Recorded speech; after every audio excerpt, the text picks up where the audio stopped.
Preparing live stream. Got it. Record. Hey, everybody. It's Jeff here once again with the Sense of Things podcast, and we are kicking off another week of craziness. We are kicking off.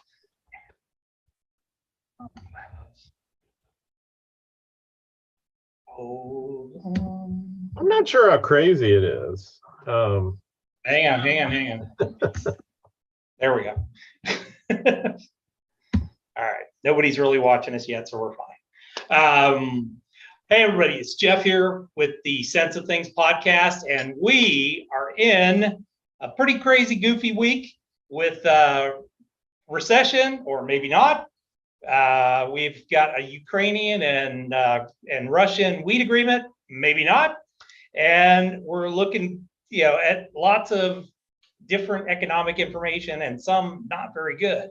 So that's what we're going to cover on the show today, plus our most interesting thing. So we'll kick it off right now with Mr. Tom. How you doing, buddy? Tremendous, Jeff. How are you? I am fantastic. I don't care about the economics because life is good and the sun is shining outside. And we actually had rain for like 4.5 minutes. The sun's been shining a lot this summer. Well, true, but it actually rained for 4.5 minutes at my house last night. Which are you kidding me? It was awesome.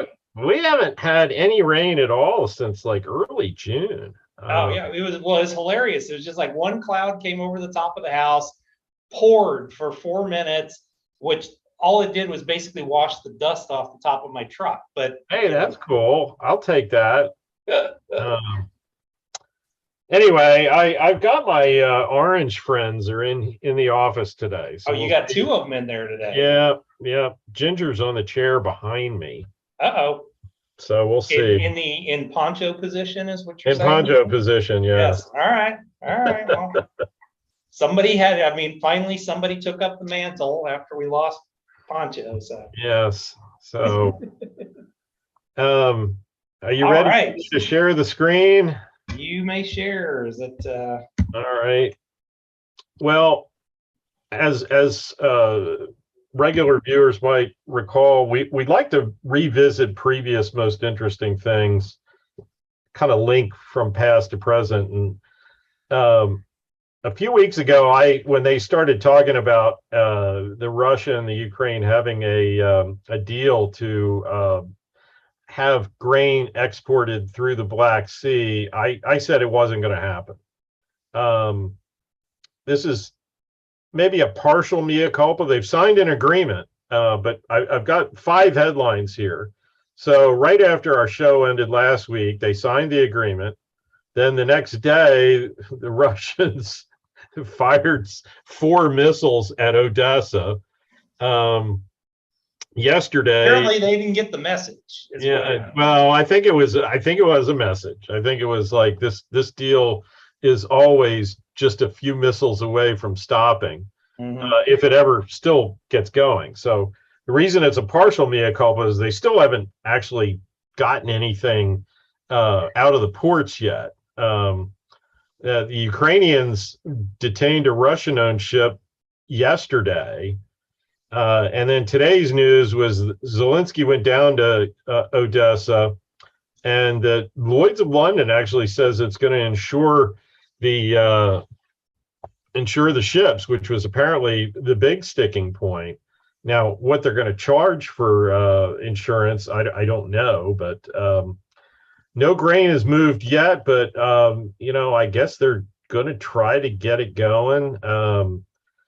I still remain skeptical, but that's the follow through. We've been talking about how shipping congestion had eased up around LA Long Beach, and this is kind of one of those duh moments. I read a story this week that said the reason why the congestion was down, 80% was because shippers were worried about the potential for a strike. We mentioned the ILA, International Longshoremen's Association. Their contract was up at the end of June, and they've been working without a contract while negotiating ever since. but I guess shippers weren't willing to take the risk that the ILA could either strike or stage a slowdown. So they're sending ships, and now the new congestion is off the East Coast and the Gulf Coast. So this was a headline that I saw this week in GCAPT, and Savannah and Charleston are particularly clogged up. And they're not huge ports either, so that's the other part of it.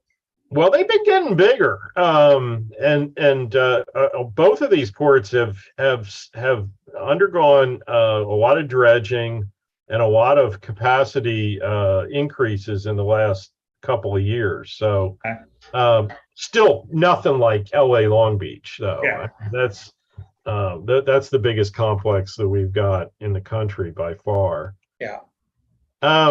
Now, here's another montage of headlines, and I'm going to have to work through this. So this just talking about gas.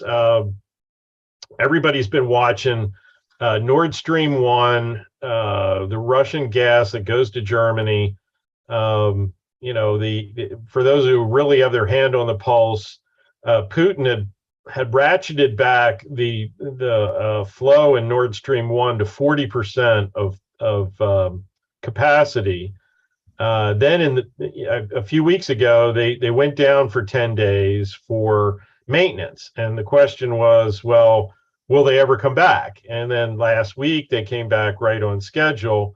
And then after one day of coming back at 40%, they said, oh, we've got a compressor that's down. We're going to have to cut it in half. So they're running at 20% right now. So I think it was, basically a head fake that they, the question was, would they come back at all?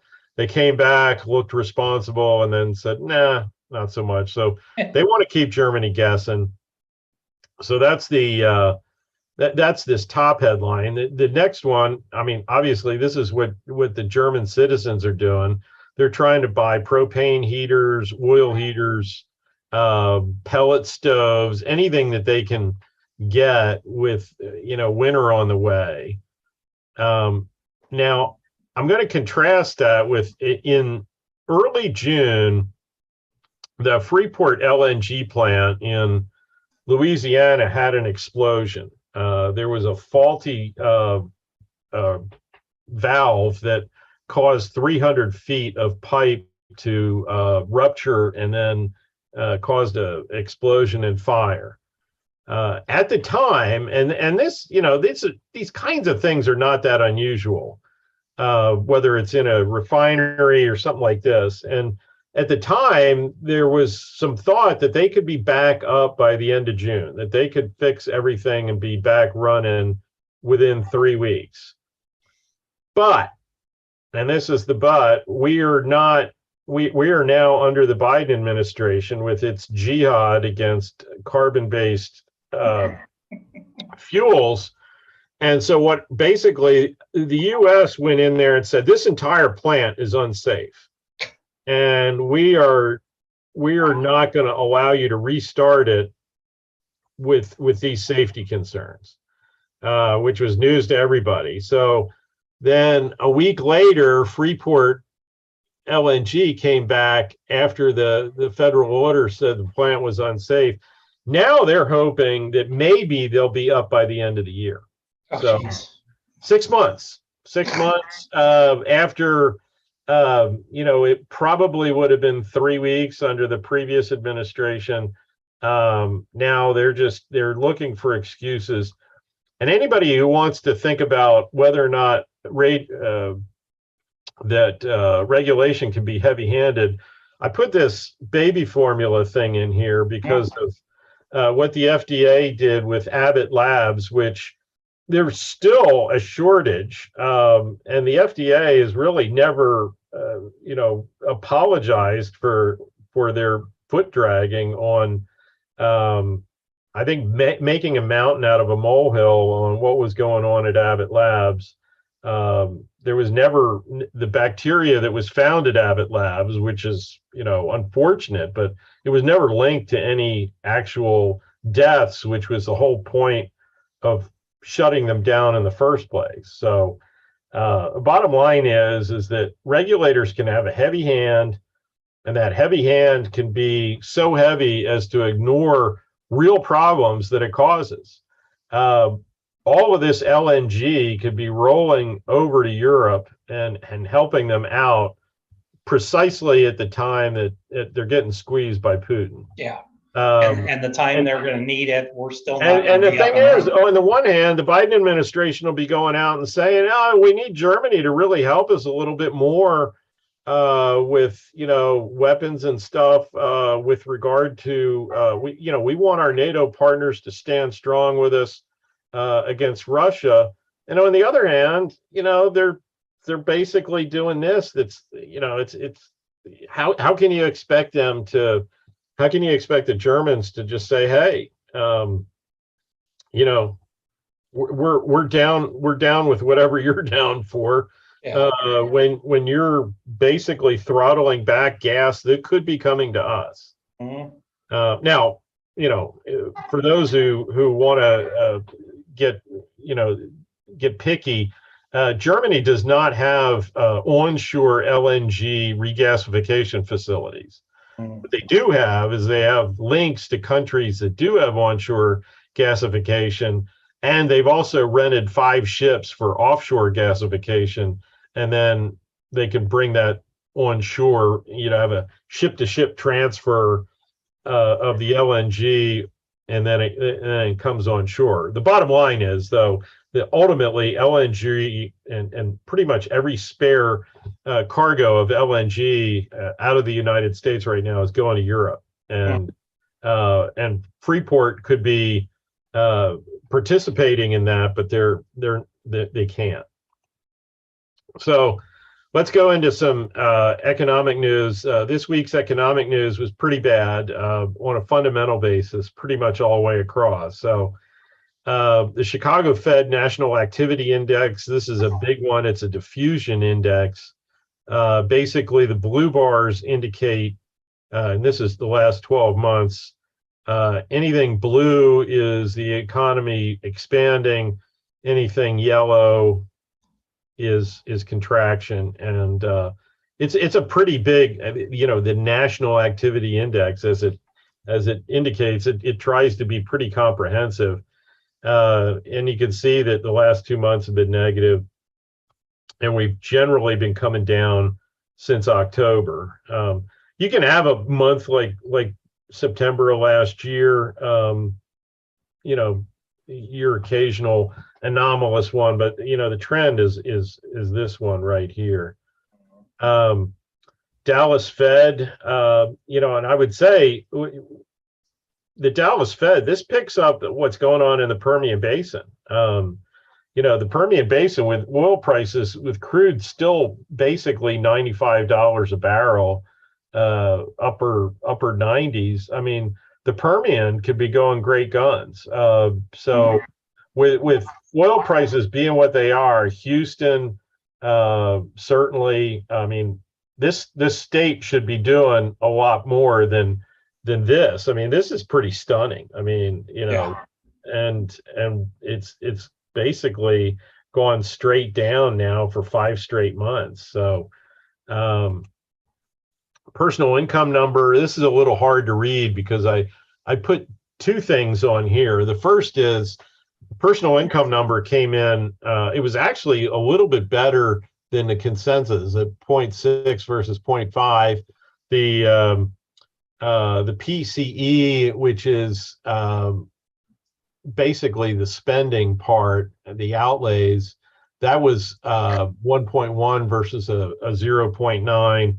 And then the price indexes were laid out here, and the bad news is the price indexes came in a little bit strong all the way across, month over month and year over year for both the core and the regular. So anyway, what I wanted to do was the size of these bars is the same. This middle panel here, this is personal income, and it's what it's been doing for the last year. This is inflation and what it's done the last year. And so what I want to point out is the size of these bars is relatively the same. So this is how much your income is going up. And with inflation, this is how much the prices that you're buying is going up. So this is retrenchment. This is why we've got statistically a recession, which we'll talk about in a few minutes. Another sign of inflation is the employment cost index. Now, what they say near record pace. Take that with an asterisk. A lot of these measures got recalibrated in the 90s, and so they don't pick up the inflation that we had in the 70s and 80s. But you can see here, basically, here it was, and then you get to January 2021, new administration in town, and you get a push from worker pay and benefits. This is more of a reaction to the inflation that we're already having now. And this is where you get what's called cost push inflation and inflation expectations setting in. So it's more or less it's workers demanding to be paid more because inflation is so bad, that you can see it well over 1%. And this is monthly, and these are quarterly bars here. So even year over year is 5.1.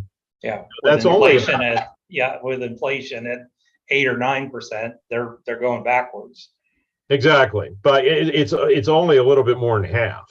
Yeah. So, but the bigger thing here is that once you get this consistent push that's built into pay and benefits, that gets hard to throttle back. And so this is one of the mechanisms of how inflation starts to become self-sustaining. And that's what's particularly dangerous. And that's what took, inflation was basically a decade-long phenomenon in the 70s. Mm-hmm. And it took a real heartbreaker of a recession in the early 80s, the Volcker recession, to wring inflation out of the system. Mm-hmm. I did include a couple of things here about inflation, though, that are good news. The top chart is copper and copper prices, and you can see that since May, copper prices are down by a third. And then here you have lumber, and since March, lumber is down by 60%. So copper and lumber are big components of home building. So this could take some pressure off of the prices of new homes. But it's also showing that some commodity price inflation is starting to moderate a little bit. And when you have declines, obviously they'll act as a brake. So I can actually start rebuilding the other half of my deck. Yeah. I mean, but the thing here is that, if you look really close at this chart, I mean, lumber prices were well off by May, and yet inflation is still accelerating. So this is just one little passenger on the inflation bus. But they're throwing a little bit of a brake on it. Yeah. Home prices, I had to put these, they're still now. Home price data is really slow. We're in the last week of July, and we're only getting May. But they're still basically about 20% up year over year. Little bit of moderation from 18.3 to 18.8 to 18.3 on FHFA. Case-Shiller, is off about 0.5%. But this is the effect that it's having on new home sales. New home sales peaked in December. They're off about a third since then. So, down to 590 this past month for June. Pending home sales, we've been reporting this, but I wanted to put a couple of charts here because a lot of times you can see these wiggles that go kind of back and forth a lot, But, we've had now this is 7 out of the last 8 months have been negative.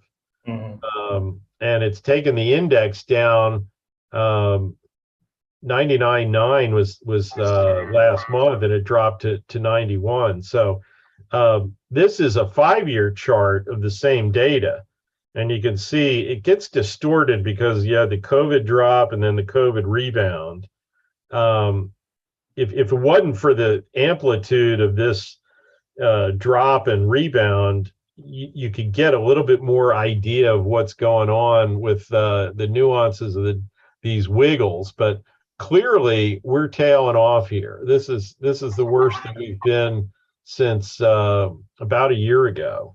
And so this, again, it's hard to overstate how important home building is to the economy. And well, and it's interesting too, because I was talking to one of my buddies that deals with a lot of a realtor that deals with a lot of investors, and we were discussing. He said that for the first time in almost 2 years, there's a lot of a lot of investors that buy brand new homes, and then they'll get them rented. They keep them for about 10 years until the warranty runs out, and then sell them off to other investors. And that pretty much got shut down in 2020 and 2021, where new home builders were not allowing investors in. And he said that's starting to come back.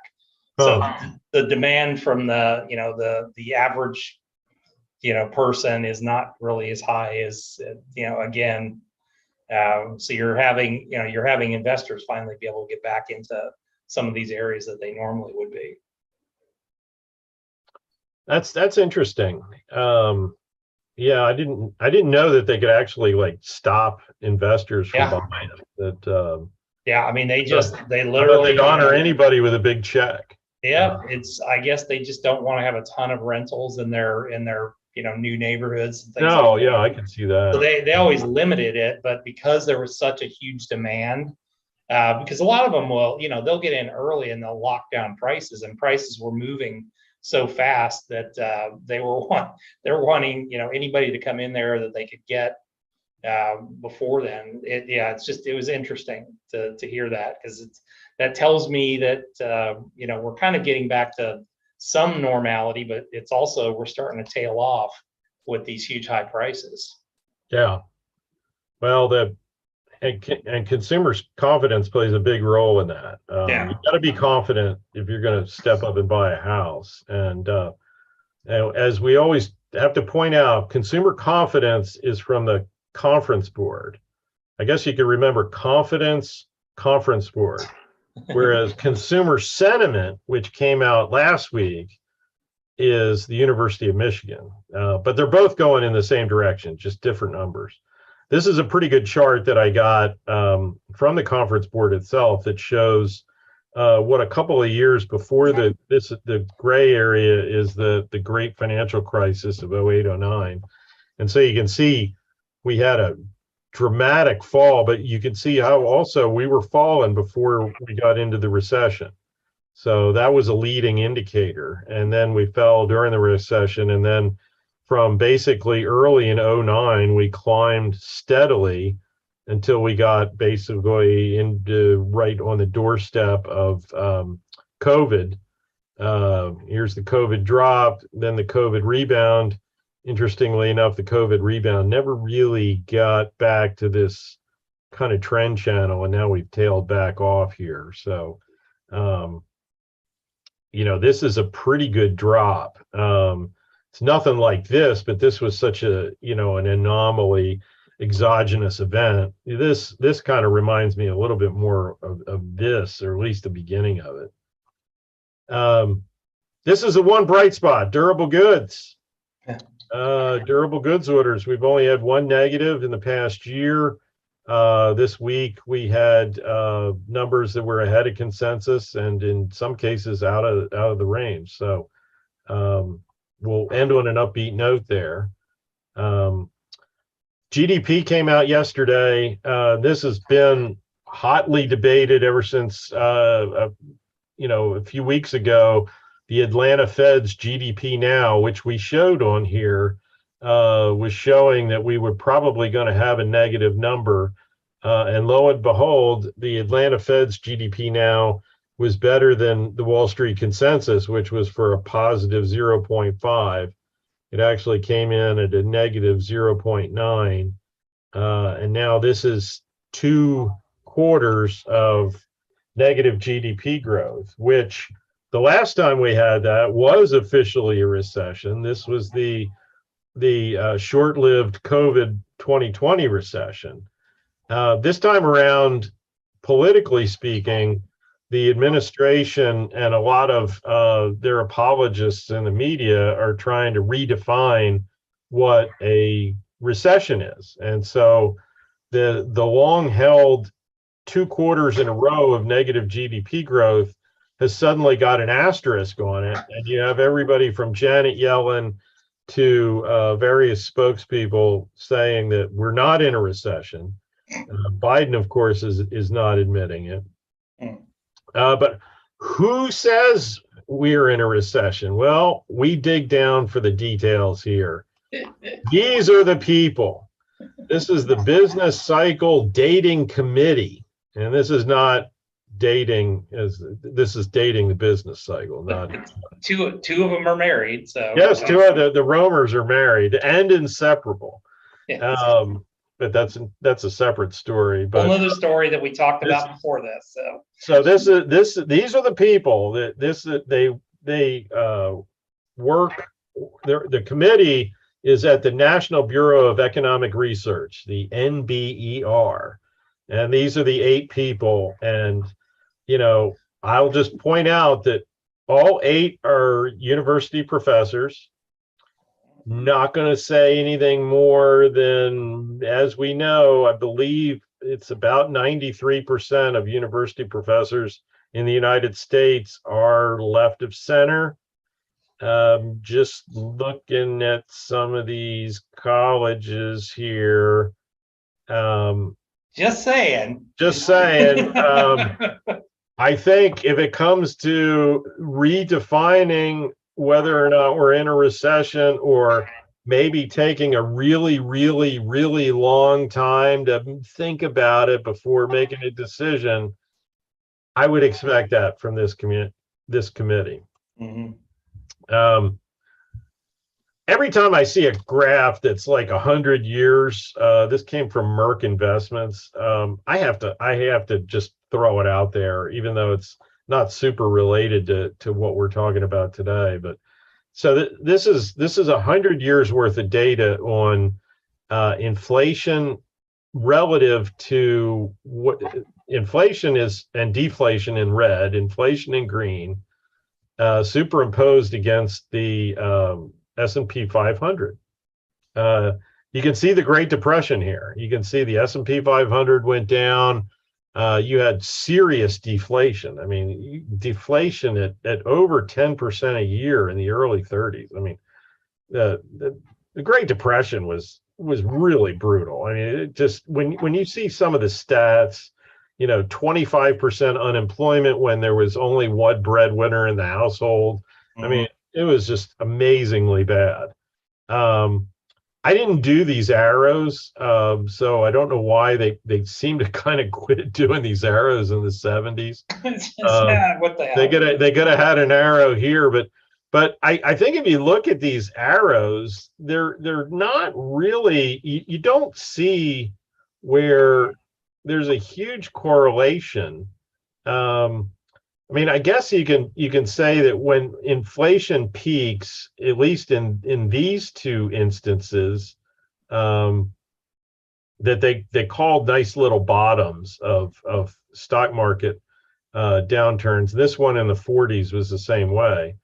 But here, and I've got more on the post-war inflation that we saw in the late 40s, which I wasn't even really, I knew that it happened, but I wasn't really aware of the magnitude of it. The highest inflation we've ever recorded, close to 20% a year. The market was kind of going sideways, and here, obviously deflation was bad for the market. So it's not necessarily that a lack of inflation is great for stocks. And then you get out here. I mean, this was a peak that didn't correspond with any sort of downturn. You have a peak in inflation here that fell off, and market didn't really, there was no big jump to the upside. Here you have a couple of big peaks and then drops, and this is more with, this is the great financial crisis. This is associated with falling inflation and going into deflation. And then you've got the pullback that we've had so far. I guess the bottom line is, and certainly for the last 50 years, but there's not really a very good correlation between stock prices and inflation.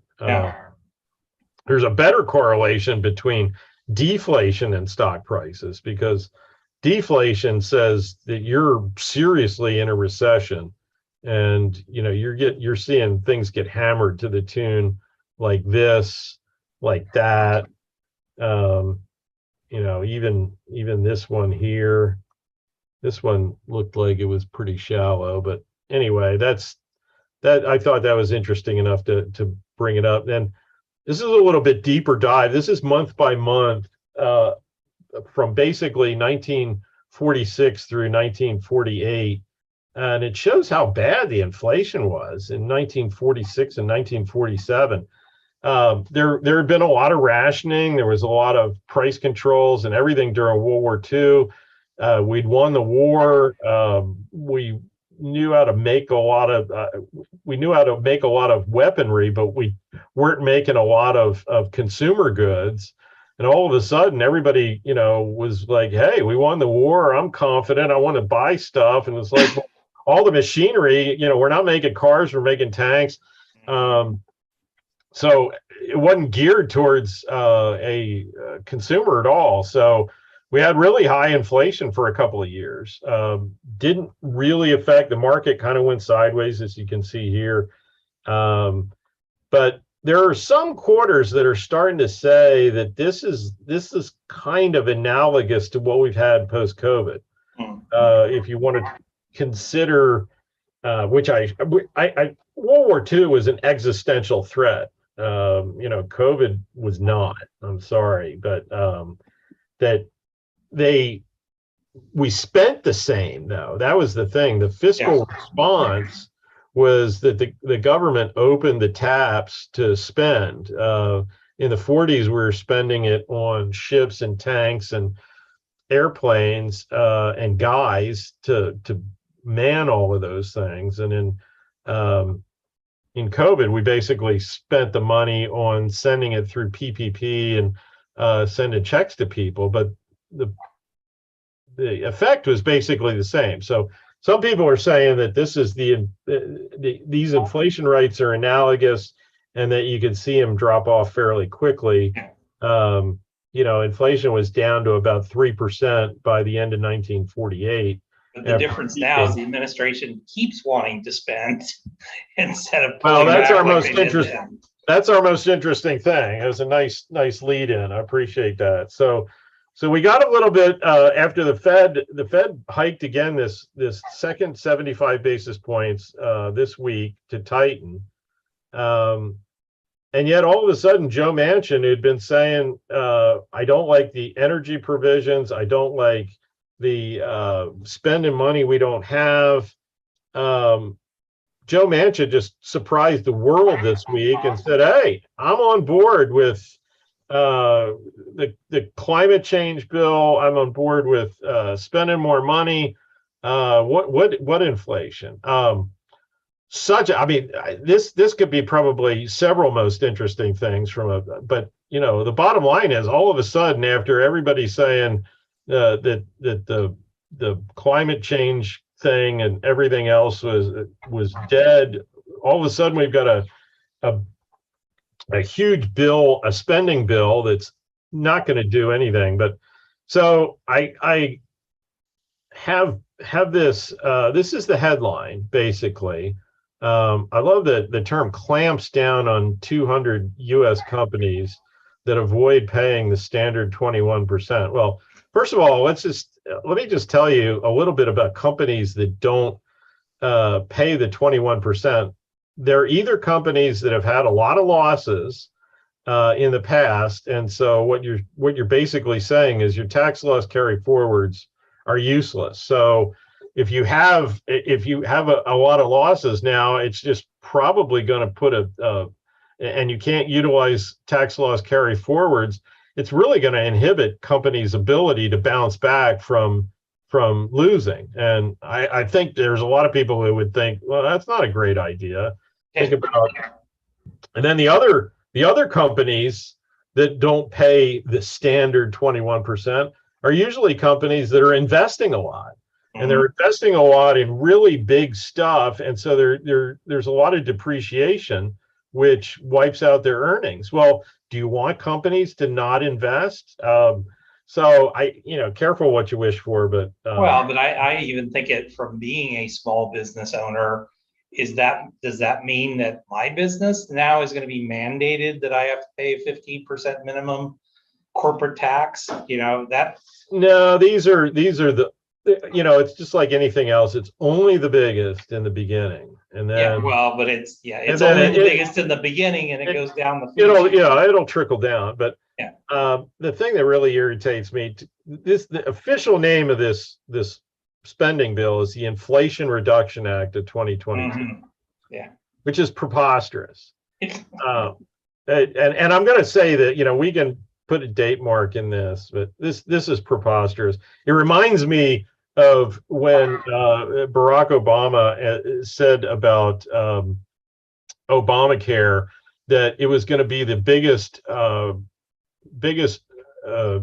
federal deficit reduction effort in the history of the country. Never happened. In fact, Obamacare not only never cut our deficit at all, but it always had a cost.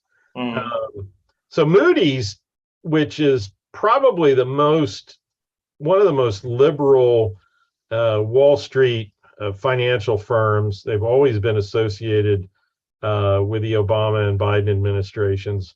Moody's was already ready with this little analysis, which tells me they were tipped off. But this is how they say they're going to cut deficits by 300 billion in 10 years. And so Moody's has done this wonderful stuff. And with all these bold colors, it's pretty easy to figure out what's going on here. The first thing I want to point out, though, is the deficit will actually grow in the first year.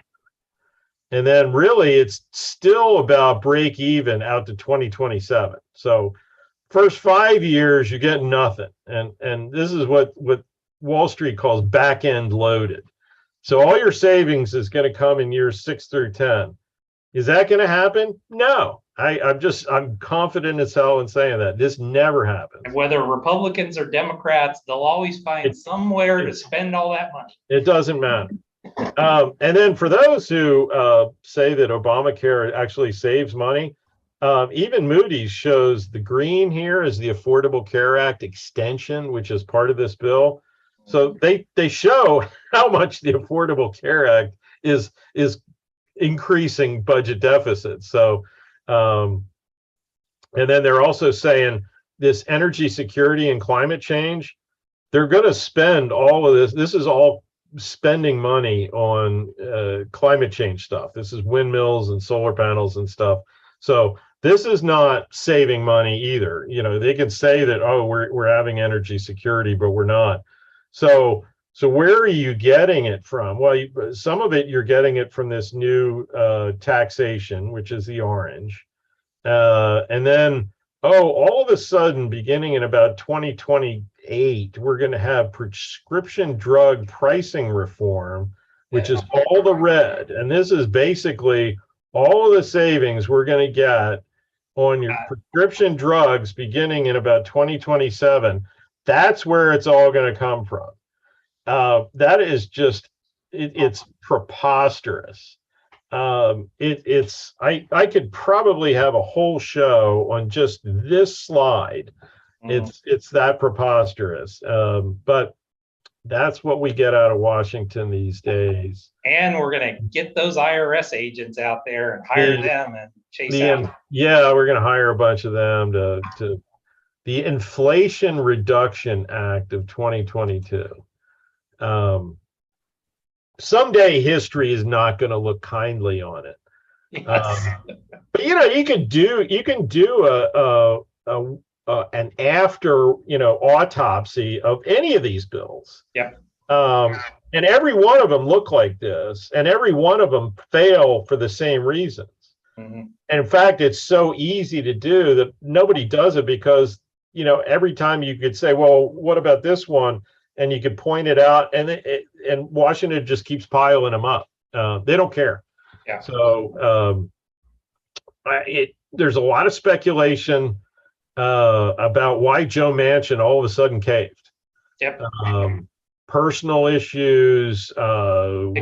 Pictures of him with a goat. We don't know. I mean, profession. There was some pressure got to him.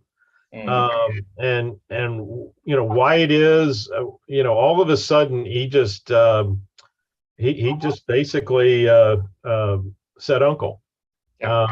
And he had been holding so strong for so long that I thought he was kind of impervious, that whatever, that it was like kind of baked in that, and so he would have had some inherent strength from just holding the line for so long. Mm-hmm. But then all of a sudden, there was a lot of public pressure on him at various points where, people are attacking his car and all that stuff when they were piling it on. And then, the spotlight's off of him, and all of a sudden, it's like a lawn chair. Yeah, I just there's a lot. This is like I said, this is one of the most interesting things of the most interesting things. It really. I'm sure there will be a revisit back to this one down the road somewhere. Oh, I plan to revisit this a lot, but I don't know if I'll even remember by 2027 whether or not all of my prescription drugs are going to be so much cheaper. Well, that's true. It's just that they're just going to be handing them out for free at that point. If you're somebody who's on especially senior citizens, if you're somebody who's on a lot of meds, you can't be checking your watch. You're looking at the calendar, like drumming your fingers, like I got to make it to 2027, and then I'll start saving. Yeah, I'll be bankrupt before then, but I'll